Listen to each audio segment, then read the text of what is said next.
మన స్వామీజీలు, పీఠాధీశులు, పీఠాధిపతులు, ప్రవచనకారులు, పెద్దవాళ్ళు ఎవరైతే ఉన్నారో సాయిబాబాని గతంలో ప్రమోట్ చేసిన వాళ్ళు. ఇప్పటికైనా మన ఆవేదనను అర్థం చేసుకొని బయటకొచ్చి, మనం ఏదైతే సంస్కరణ కోరుకుంటున్నామో వారి ద్వారా కూడా మనకి మద్దతు ఇవ్వాలి. ఉండాలని వారికి మీరు కూడా విన్నవించుకోవాలని, అంటే మీ ద్వారా ఒక విన్నపం వెళ్తే బాగుంటుందనిపిస్తుంది. తప్పనిసరిగా ఇప్పుడు యాక్చువల్‌గా స్వామీజీలు చేయాల్సిన పని మనం చేస్తున్నట్టు అనిపిస్తుంది అసలు. వాళ్ళు చెయ్యాలి ఆ పని. ఇప్పుడు మీరు గ్రంథాలు చదివిన వాళ్ళు, మీకు ఆ సనాతనం అంటే ఏందో తెలుసు. కాబట్టి అక్కడ ఎవరైతే దేవతలుగా చెప్పబడ్డారో వాళ్ళే దూషించబడుతుంటే ఎవరినో తీసుకొచ్చి దేవుణ్ణి చేసి ఆయన్ని పోవడం ఏంటో.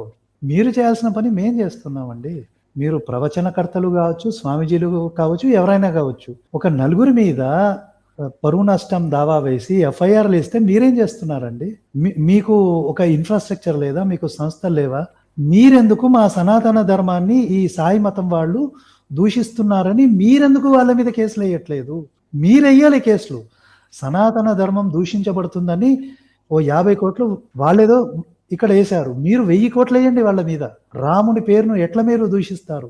కృష్ణుడి పేరు మీరు ఎట్లా దూషిస్తారు? మా పద్ధతులు ఎట్లా వాడుకుంటున్నారు? మా ఆగమ శాస్త్రాలని కరప్ట్ చేసి ఒక వ్యక్తిని తీసుకొచ్చి దేవుణ్ణి చేసి పూజలు చేస్తున్నారే, ఇది తప్పని అనిపించట్లేదా? మనం కదా వాళ్ళ మీద కేసులు వేయాలి. వాళ్ళ మీద కేసులు వేయడం ఏంటి? మనం వాళ్ళ మీద కేసులు వేసి హిందువుల దగ్గర దోచుకున్న డబ్బులన్నీ పైసా మనం వసూలు చేయాలి వాళ్ళ దగ్గర. కరెక్ట్. వాళ్ళ సచ్చరిత్రలో దత్తావతారం సాయిబాబానే రాముడు, సాయిబాబానే జగన్మాత అని రాసుకున్న వాళ్ళు సాయిబాబాని హిందువు అని అధికారికంగా చెప్పలేకపోతారు. ఎంత కామెడీ ఇది! అధికారికంగా షిరిడీ సంస్థాన్, వీళ్ళు కాదు, మధ్యలో ఉన్నోళ్ళు కాదు, అధికారికంగా షిరిడీ సంస్థాన్ సాయిబాబా హిందువే, సాయిబాబా మందిరాలు హిందూ ఆలయాలు లాంటివే, ఒకవేళ ఏమైనా పొరపాట్లు ఉంటే ఆగమాలకు అనుగుణంగా మేము కట్టడానికి సిద్ధం, వేద విరుద్ధమైన ఏమైనా ఉంటే మేము వాటిని సంస్కరించుకోవడానికి సిద్ధం, మేము సనాతన ధర్మంలో భాగస్వాములం, మేము వేరు కాదు, మా రూట్ సెపరేట్ కాదు అని నిరూపించుకోవాలి. ఒకటే మాట సార్, నువ్వు రాముణ్ణి కృష్ణుడిని కలిపేస్తున్నావు. ముందు అవన్నీ కాదు, నువ్వు హిందూ, షిరిడి సాయిబాబా హిందువే అని షిరిడి సంస్థాన్ ముందుగా అధికారికంగా ప్రకటించాల్సిన అవసరం ఉంది. కోర్టుల్లో వాటిల్లో గతంలో ఉన్నటువంటి కేసుల్లో సాయిబాబాని సెక్యులర్ గానే మీరు ఎందుకు ఉంచారు? సాయిబాబా ఏ మతానికి చెందిన వాడు కాదు అని ఎందుకు ప్రొజెక్ట్ చేశారు? మరి మొత్తం సచ్చరిత్రలో చూసుకుంటే హిందుత్వాన్ని వాడేశారు. వీరబ్రహ్మేంద్ర స్వామి చరిత్ర కనిపిస్తుంది, బైబిల్లో కొన్ని ఉదాహరణలు కనిపిస్తాయి. ఇప్పుడు ఏ పుస్తకం చదవని వాడికి ఆ పుస్తకమే కొత్త. 10 పుస్తకాలు చదివిన వాడికి ఆ పుస్తకంలో పాయింట్లు ఈ పుస్తకంలో కనిపించినప్పుడు ఏది పాత పుస్తకమో ఆడికి అర్థమవుతుంది. కాబట్టి ఓహో, అక్కడి నుంచి ఇది కాపీ కొట్టారా అని అనిపిస్తుంది కదా. నేను ఫ్రెష్ గా ఒక పుస్తకం చదివితే అదే నాకు అంత. మీ పోటీ వారు చదువుతూ ఉంటే ఇది భగవద్గీత, ఇది భాగవతం, ఇది మహాభారతం, పేజీకి మీకు ఒక రిఫరెన్స్ వస్తుంది. అదే కదా సార్, అలా అనిపించడం తప్ప అయ్యి బాబోయ్ అని చదవాలా ఏంటి నేను? సో పెద్దలు చాలా సీరియస్ గా పరిగణించి మాలాంటి, అంటే మనలాంటి చిన్న ఇది మన మీద బలహీనలము అనేలాగా తలచి వాళ్ళు మన మీద వారికి ఉన్నటువంటి బలంతో అణచివేయాలని చూస్తూ ఉన్నారు. కనుక ఇప్పుడు అండగా నిలబడాల్సింది ఈ పీఠాధిపతులు నిర్మోహమాటంగా, వితౌట్ హిపోక్రసీ. ఇన్ని సంవత్సరాలు మీరు చేస్తున్నది ధర్మ ప్రచారము, ప్రవచనాలే అయితే, లేదా బోధలే అయితే, మీ పీఠాలు వైదికమైనవే అయితే, ఆ వేదాన్ని అనుసరిస్తున్నవే అయితే, రైట్, బయటకు వచ్చి మాట్లాడండి. మా తప్పుందా, మా తప్పు అని చెప్పండి. అంతే కదా సార్? అంతే. తప్పు మనదుంటే మనదని చెప్పానండి, ప్రమాణపూర్వకంగా చెప్పానండి. ఏది సరే, ఏదో నేను నా మాట శాసనం అలా కాకుండా ప్రమాణాలు చూపించి మాట్లాడు. యాక్చువల్గా మీరు ప్రెస్ మీట్ చేసిన నెక్స్ట్ రోజు పీఠాధిపతులు వీళ్ళంతా బయటకు వచ్చి ప్రెస్ మీట్ చేయాల్సిన అవసరం ఉండింది, కానీ అది జరగనందుకు నేను బాధపడుతున్నాను. ఎందుకంటే ఇప్పుడు మనం హిందూ ధర్మం కోసం ఇండివిజువల్గా ఫైట్ చేస్తున్నాం, కానీ ఇంత పెద్ద పీఠాలు, ఇన్ఫ్రాస్ట్రక్చరు, లక్షల మంది ఫాలోవర్స్ ఉన్న వీళ్ళు ఒక్క ప్రెస్ మీట్ చేయలేరండి. ఇది తప్పని, అది వాళ్ళ రెస్పాన్సిబిలిటీ. కానీ వాళ్ళు చేయట్లేదంటే మరి దీన్ని ఎలా అర్థం చేసుకోవాలి? అంటే ఇలాంటి పోరాటాల్లో మనం బలిపశువులం అయిపోతే మన ఫోటో పెట్టుకొని నివాళులు అర్పిస్తారు అంతే, అంతకుమించి ఏం లేదు. అనకూడదు కానీ ఈ మాట నేను చెప్తున్నాను. ధర్మవీరులు ధర్మం కోసం పోరాడారు అని చెప్పి 4 పోలీసులు వెళ్ళిపోతారేమో. అంటే కేసులు వేశారు, 50 లక్షలంతా ఆస్తులన్నీ కట్టేశారు. ఇదా అంటే ఇప్పుడు ఏంటి, మనం ఎందుకు ఫైట్ చేయాలి, వాళ్ళు ఎందుకు రారు? ఇది కూడా మనం స్ట్రైట్ గా అడగాల్సిన క్వశ్చన్. ఎందుకు భయం? ఎందుకు ఎన్నాళ్ళు భయపడతారు? భయపడ్డారంటే మన వ్యాపారం అవుతుంది. మన వ్యాపారం కాదు కదా, వ్యవహారమే. ధర్మానికి గ్లాని జరుగుతున్న ఒక దుర్మార్గమైన పరిస్థితుల్లో మాకు తెలుసో తెలియకో మాట్లాడుతున్నాం అనుకుందాం సార్. మీకు తెలుసు గదా! మీరు చెప్పండి. సమన్వయం అవును. జేయండి మీరు. కూర్చోబెట్టండి అవును. అటువైపు ఎవరిని, ఇటువైపు ఎవరిని ఇలా నడుచుకుందామని చెప్పండి.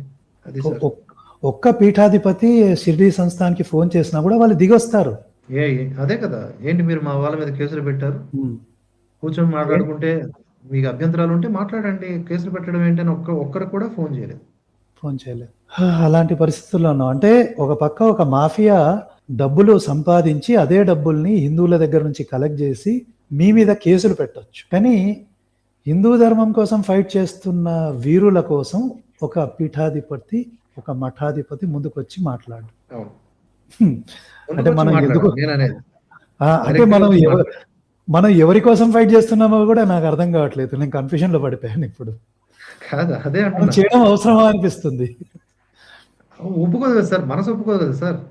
ఈ ఈ శరీరంలో ఈ ఈ ఆలోచనలు పోవు సార్. బాధేస్తా హ్మ్. ఉంటది. చూసి ప్రతిఘటించాలి, స్పందించాలి అనిపిస్తది. దానివల్ల ఎన్నో రకాల నష్టాలున్నా కూడా త్యాగం చేసైనా ముందుకెళ్ళాలనిపిస్తది. ఎవరికుండదు సార్ హాయిగా, ప్రశాంతంగా, వివాదరహితంగా అంతెందుకు అంతే. సార్ కాషాయం కట్టేసుకొని కాషాయం కూడా ఒక 6 నెలలు నేను ఎక్కడికో వెళ్ళిపోతాను సార్ అబ్స్కాండ్. 6 నెలల తర్వాత శ్రీ శ్రీ శ్రీ బాబా వారు, శ్రీ శ్రీ శివబాబా వారు దత్తాత్రేయ నెక్స్ట్ జనరేషన్ అవతారం సిద్ధ పురుషుడయ్యాడు. అంతే. ఇట్లా అంటే అదొస్తది, ఇట్లా అంటే ఇదొస్తదని నేను నా బుక్ రాసుకొని నా ప్రచారం చేస్తా మార్కెటింగ్ చేసుకొని. వితిన్ 10 ఇయర్స్ నన్ను మించినోడు లేడు సార్. అంటే లేడు. నన్ను మించిన బాబా ఉండడు. ఉండడు. ఈ రకంగా, ఏ రకంగా జూసినా. అసలు నేను శాసిస్తాను సార్. ఆధ్యాత్మికమైనటువంటి మార్కెట్‌ని శాసిస్తాను. భక్తి మార్కెట్. నేను ఇది ముందుగానే చెప్తున్నాను. నాకు గనక ఇట్లానే గనక వీళ్ళందరూ సహకరించకుండా వీళ్ళు ఈళ్ళ బాణాలు ఇలా పోనివ్వండి అని అంటే గనక ఐ విల్ బికమ్ దత్తాత్రేయ స్వరూపంగా నేను మారుతా. నాకు నేనే ప్రమాణం. నా శిష్యులే పుస్తకాలు రాస్తారు నాకు. మీరే దేవుడవుతారు. మీ గుళ్ళు నేను మేము నే గడతాం. అంతే సార్. అలా అని చెప్పి అలాంటి నేను మాత్రం నా పేరుతో కలుషితం చేయను హిందూ దేవీ దేవతల నామాలు. కానీ హిందువుల్ని బోల్తా కొట్టిస్తారు. అంటే దొంగ బాబాలు ఎలా ఉంటారో నేను ఒక ప్రాక్టికల్‌గా ఎగ్జాంపుల్‌గా చూపించగలను. ఎగ్జాంపుల్ చూపిస్తారు. హ్మ్. హ్మ్. అంటే ఇది వేదంతో చెప్తున్నవి. మనకంత కర్మ పట్టలేదు. భక్తి పేరుతో వ్యాపారం చేసేవాడు, ధర్మం పేరుతో ధనం సంపాదించి బతకాలనుకునేవాడు, ధర్మం పేరుతో, హిందుత్వం పేరు మలం తినడంతో సమానం. అవసరం కోసం ధనం కోరుకోవటం తప్పులేదు సార్. కానీ ఇది అడ్డు పెట్టుకొని నేను ఓపెన్‌గా చెప్తున్నాను విత్ ప్యూర్ హార్ట్. హిందూ ధర్మాన్ని అడ్డు పెట్టుకొని ఎవరైనా సరే స్వాములైనా, పీఠాధిపతులైనా లేకపోతే సామాన్యులైనా ఎవరైనా అన్నం తిందాం, భవంతుల్లో ఉందాం, బాగా బతుకుదాం అనుకుంటే గనక మలంతో సమానం సార్ ఆ బతుకు. మలంలో పురుగు బెటర్ సార్. ఇవాళ ధర్మానికి ఇంత గ్లాని జరుగుతా ఉంటే కంఫర్టబుల్‌గా లోపల ఉండి మాట్లాడడం కాదు సార్. బయటకొచ్చి మాట్లాడాలి. Thoughts it. ఈరోజు మీరొచ్చారు సార్. మీకసలు ఈ వివాదంతో సంబంధమే లేదు. మీరొక స్కాలర్. మీ మీ స్థాయిలో ఉన్నటువంటి వ్యక్తులు ఈరోజు వచ్చి మాట్లాడారంటే ఆ ఇంటెన్సిటీ మీకు అర్థమైంది. ఆ రీడ్ బిట్వీన్ ద లైన్స్ మీరు గమనించారు. మీ అంతట మీరే మాట్లాడారు. అది ఎంత బలం సార్ అది. ఇది ఇక్కడ కేవలం మీరేం వ్యక్తి టు వ్యక్తి చూడలేదు సార్. ధర్మం చూసారు. విశాలమైనటువంటి కోణంలో మీరు ఈ విషయాన్ని చూసి స్పందించాలి. ఇది మనకు సంబంధించిన విషయం. ఇదేదో డీఎస్‌పీయో అలా కాదు కదా! ఇలా పెద్దవాళ్ళందరూ కూడా స్పందించాలని కోరుకుంటున్నాను. అంతే.